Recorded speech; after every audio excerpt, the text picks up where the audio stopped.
Hello and welcome back. So, today's topic, we're going to talk about it. It's a bit behind, but a good friend of mine, I like to dub her Princess, was talking to me about why do people that know better still do wrong? Where do I begin on this topic? Oh my God. Okay. Now, this is not saying that everybody that knows better is constantly, screwing up. This isn't saying that people need to always be put under a microscope about what's right or wrong necessarily. But the point of this is there are people out there whom had a proper upbringing, as best as their parents could anyway, who were taught valuable lessons on morality and value and relationships. And yet, when put into certain circumstances, it's like life has to just put on boxing gloves and just beat the crap out of them before they get it. Okay? People that know better, but still refuse to do better. This is a whole other level of stubbornness that when I've seen it at first glance, all I could do was tilt my head to the side and ask why. Just why. And the first instance where I saw this was in my own household, as a child. From my own mother to my sisters. It's not like these people don't know better. They know better. They know better. But, a lot of the decisions they made were just horrible, horrible decisions that came back to bite them extremely hard. Okay. I understand the subject of love is very fickle for some people, but sweetie, if your kids don't get along with a guy, that's a red flag. Okay. And not the whole, the kids just being jealous and the kids being protected and wanting the parents to get back together. No, no, no, no, sweetie. No, no. In my case, I already knew my mother left an abusive relationship. I would never want her to go back with my father.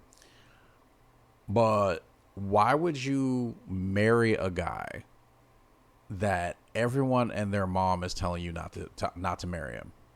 They have a bad vibe off him. They don't like his personality.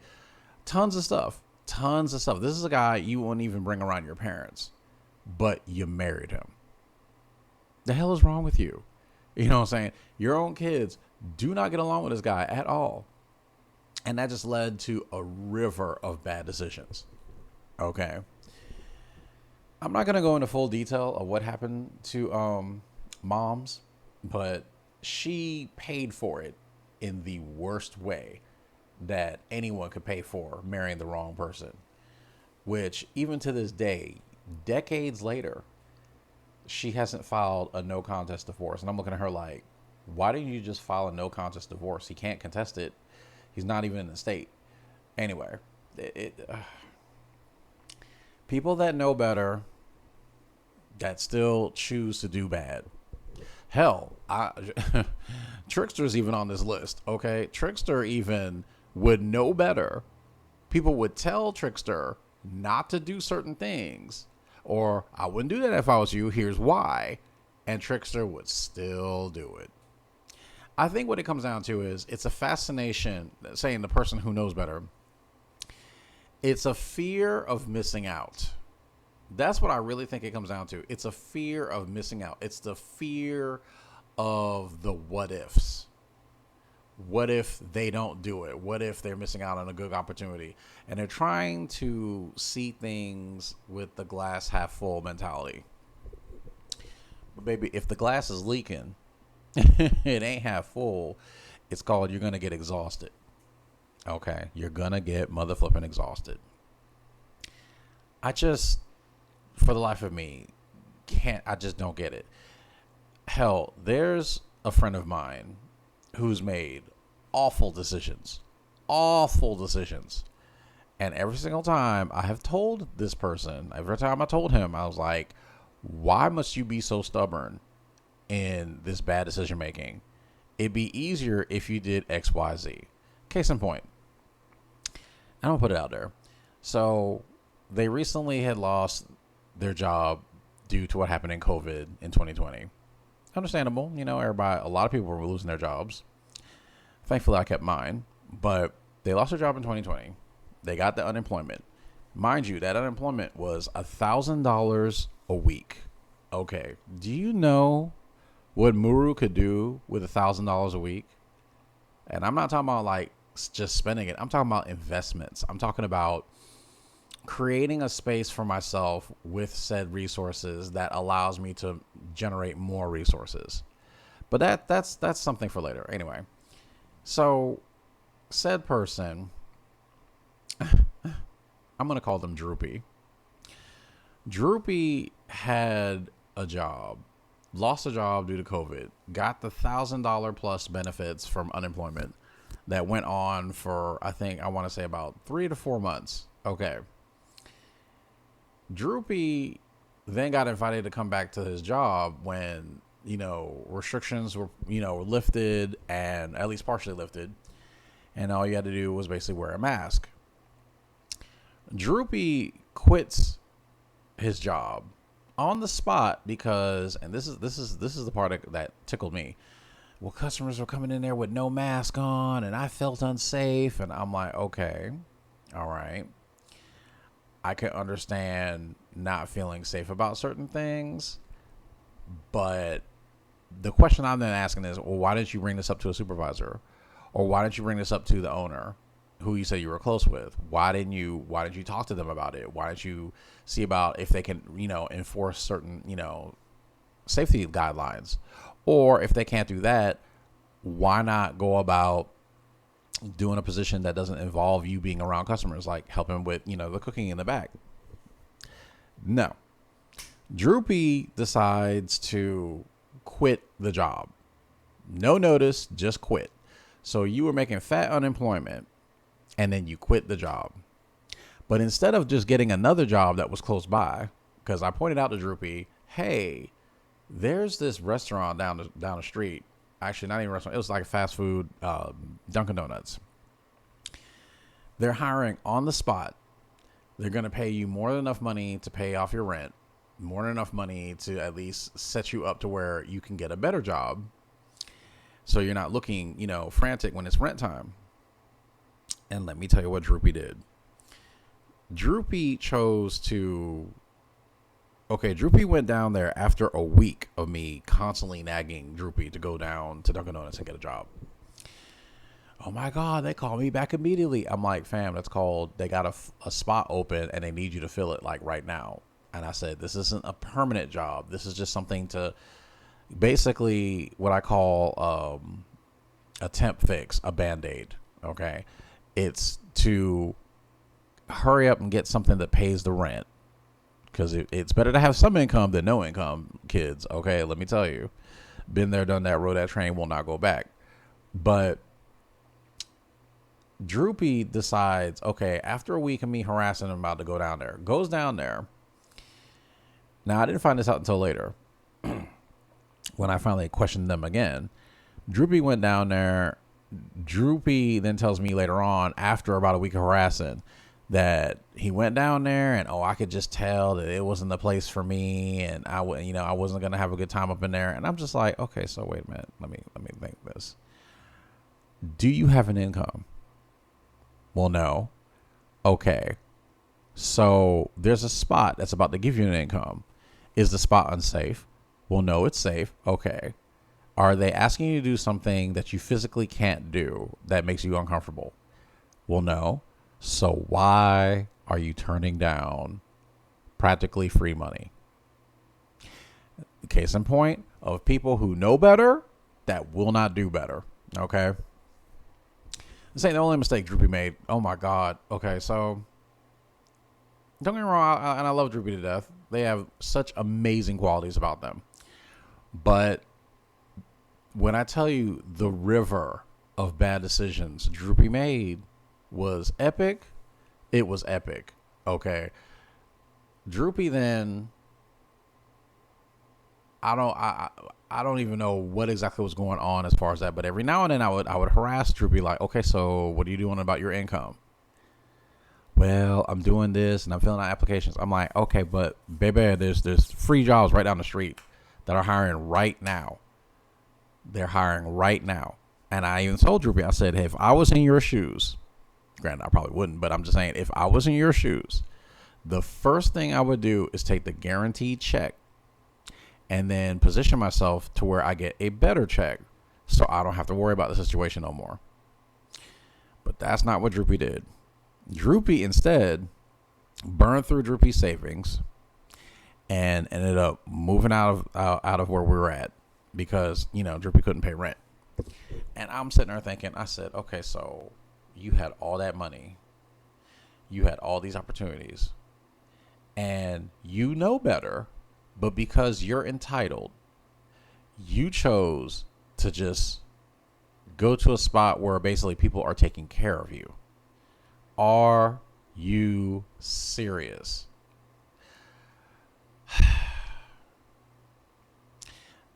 That's just one example. That's just another example of that people that know better but choose not to do better. And I'm not gonna lie to you, it baffles my head to no end. Now I understand in some certain cases where you may not, you're working with unknown variables.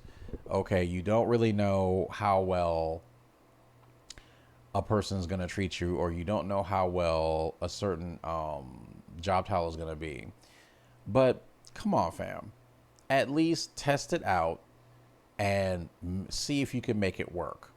And when I mean see if you can make it work, I mean actually just do the position long enough to where you get a couple checks under your belt and you establish that you're past the 90-day probation period, and then you can move on. See, this is what I was asking Droopy. I'm like, well, why is it that you're going through these jobs left and right, left and right, left and right? I just don't understand. Why are you going through so many damn jobs? And when I look at, I'm just saying this from my perspective. I don't know what's going on in their head. I'm not a psychiatrist. I'm not a counselor. But from my perspective of the outside looking in, it appeared like Droopy has a sense of entitlement. And I don't know where Droopy gets that from, but Droopy's not the only one that has a sense of entitlement. And I'm not going to go on this whole generational rant. Hell, I'll be honest with you. I really don't believe in generations anymore. I really don't. Every age group has its miscreants and its scholars. So I'm not even going to go into that. But the subject matter at hand, people who know better that choose not to do better. And honestly, I really feel like in Droopy's case, Droopy already made the decision to move out because Droopy wanted a free meal ticket. But that free meal ticket only goes so far before people get tired of you. So this is what, I was trying to communicate to Droopy. And he heard me. He understood me. But he just chose to do things his own way, which I'm not surprised. They're in a very similar situation at this point in time. I'm not surprised at all. If you don't change the viewpoints of thinking, if you don't change the pattern of thinking, you're not going to get different results. Somewhere in there, you have to change up how you think so you can get something different. And Droopy's one of those people, just like the main subject we're talking about, people who know better but refuse to do better.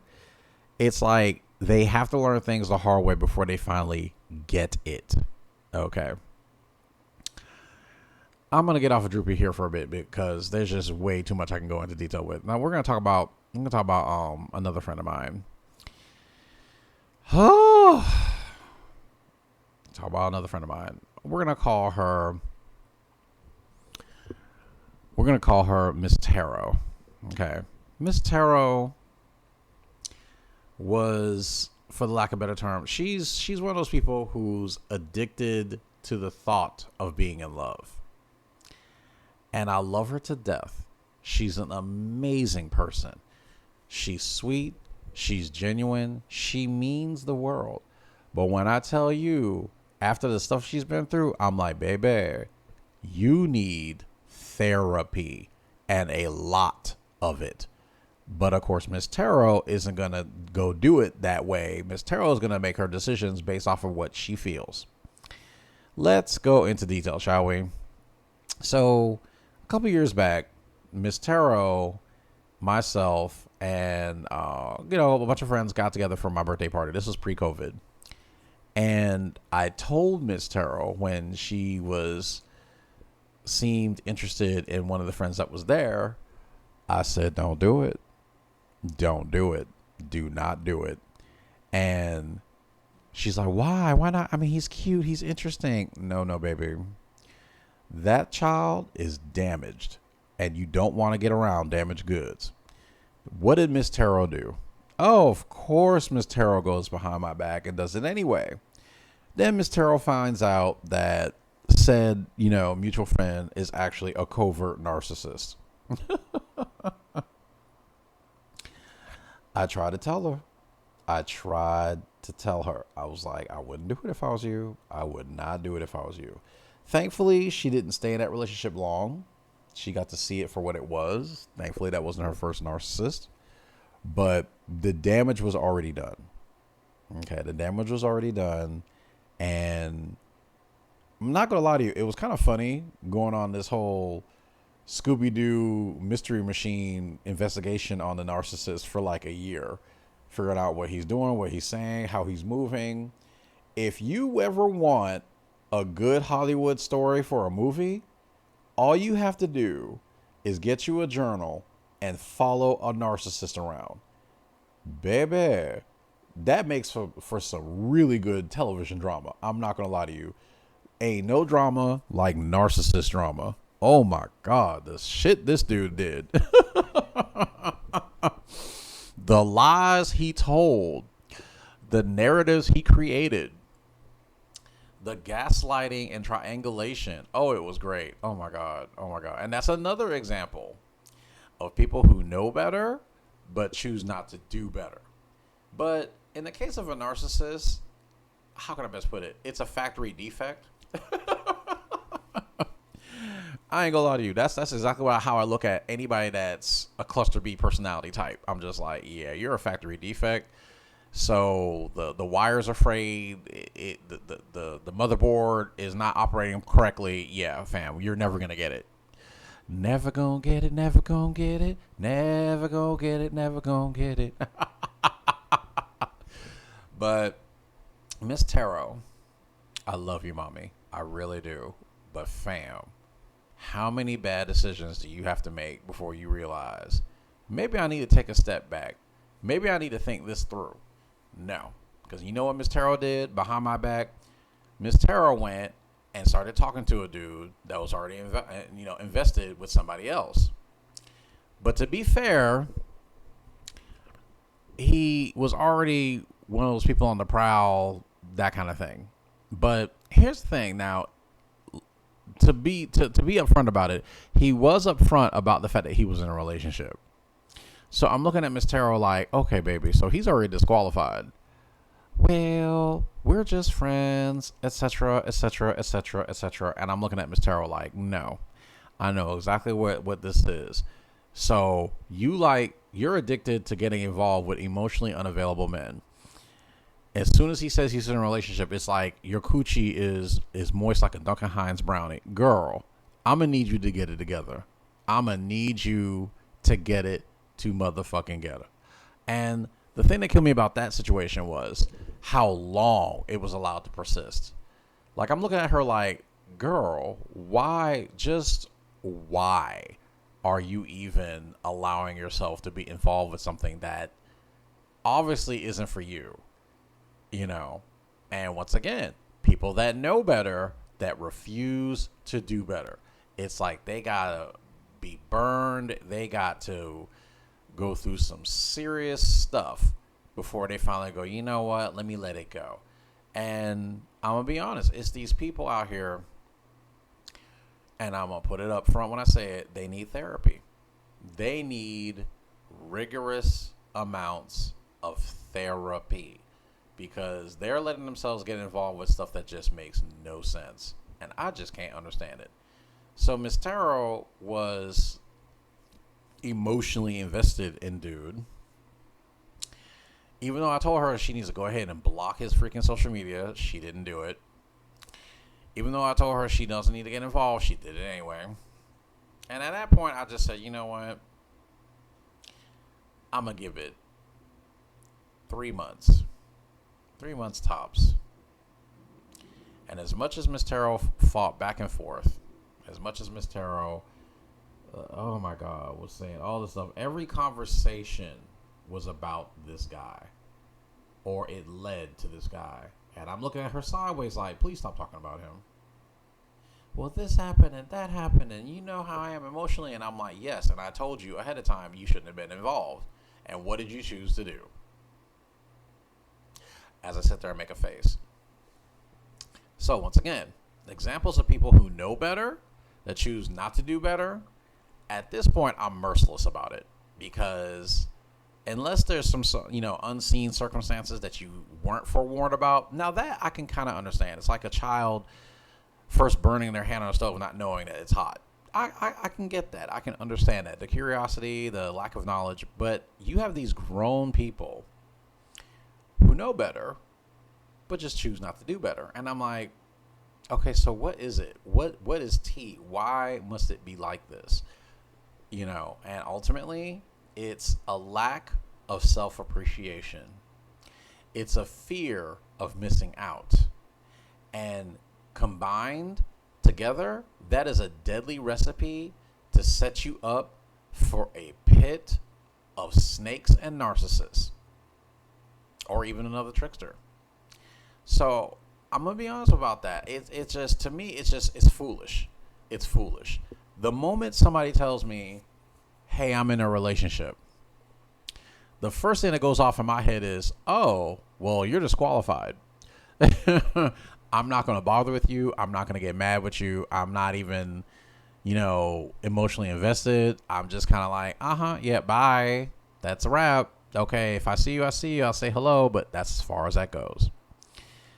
Because why get involved with somebody that can't give you 100%?